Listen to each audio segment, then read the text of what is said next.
नमस्कार, इन खबर में आपका स्वागत है। महाराष्ट्र में राउंड 1 कंप्लीट होने यानी कि सरकार बदलने के बाद अब बारी राउंड 2 की है। वहाँ पे बृहन्मुंबई महानगर पालिका का चुनाव होने वाला है। वहाँ पे शिवसेना बहुत दिनों से सत्ता में है, लिहाजा बीजेपी की कोशिश है कि उसी एकनाथ शिंदे को आगे करके और शिवसेना यानी उद्धव ठाकरे वाली शिवसेना को दे दी जाए पटकनी। इसी क्रम में एकनाथ शिंदे कल राज ठाकरे से मिले हैं। मन से प्रमुख हैं, उद्धव ठाकरे के भाई हैं। असली शिवसेना में जो उन्होंने संघर्ष किया था उन्होंने ही किया था। कहा जाता है कि हक बनता था राज ठाकरे का, लेकिन बाला साहब ने दे दिया था उद्धव ठाकरे को।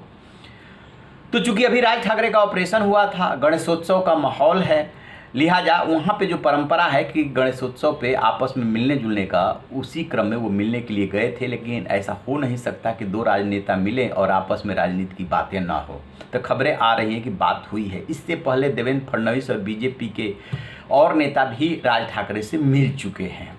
यदि वहाँ के बीएमसी की गणित की बात करें तो 227 सीटों में से 82 मिली थी बीजेपी को, 84 शिवसेना को और 21 सीटें कांग्रेस को, 7 सीटें मनसे को, 9 सीटें एनसीपी को। तो मनसे को ऐसा लग रहा है बीजेपी को कि यदि साध लिया जाए तो शिवसेना को वहाँ से सत्ता से बेदखल किया जा सकता है। बहुत दिनों से बीएमसी में शिवसेना का राज चला आ रहा है। खबर ये भी है कि जो अमित शाह है केंद्रीय गृह मंत्री, वो भी गणेशोत्सव में शिरकत करने के लिए मुंबई पहुंचने वाले हैं और इस राजनीति के इर्द गिर्द जो है बातें होंगी, किसको किसको साधा जाए और कैसे आगे बढ़ा जाए।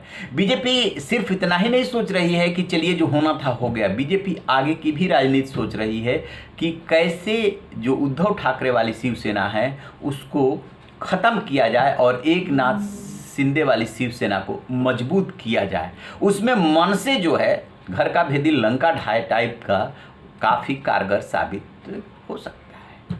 अब मन से क्या बीजेपी से जुड़ना चाहती है, क्योंकि राज ठाकरे के पास भी कोई विकल्प नहीं है और इधर मिलना जुलना लगातार हो रहा है। और आपको याद ही होगा कि हनुमान चालीसा के बहाने वो भी बीच में राजनीति में कूदे थे और चर्चे में आए थे, क्योंकि राजनीति तो जो है मांगती है चर्चा, खर्चा, पर्चा मांगती है। राज ठाकरे ने वही काम किया था। तो फिलहाल राज ठाकरे जो है बीजेपी को शूट कर रहे हैं और बीजेपी राज ठाकरे को शूट कर रही है। लेकिन दोनों पक्ष सतर्क इसलिए है कि राज ठाकरे की जो बयानबाजी होती है वो बहुत कड़वी होती है और जो वो बार्गेनिंग करते हैं वो भी बहुत सख्त बार्गेनिंग करते हैं। तो बीजेपी ये भी डर रही है कि कहीं ऐसा ना हो कि एक उद्धव ठाकरे से पीछा छूटा तो दूसरे राज ठाकरे जो है वो फिर से ऐसी बार्गेनिंग करने लगे कि जिसको वो पूरा ही नहीं कर पाए। तो बहुत होशियारी से दोनों पक्ष आगे बढ़ रहा है। लेकिन एकनाथ शिंदे सिर्फ इतना ही नहीं कर रहे हैं कि सबसे मिलजुल रहे हैं। उद्धव ठाकरे के निजी सचिव मिलिंद नार्वेकर, उनके यहाँ भी वो पहुँचे गणेश पूजन को लेकर के और बातचीत हुई। आपको बता दें कि जब ये विद्रोह जून में चल रहा था तो अब उस मिलिंद नार्वेकर ही थे जो जा करके सूरत में मिले थे इनसे शिंदे से।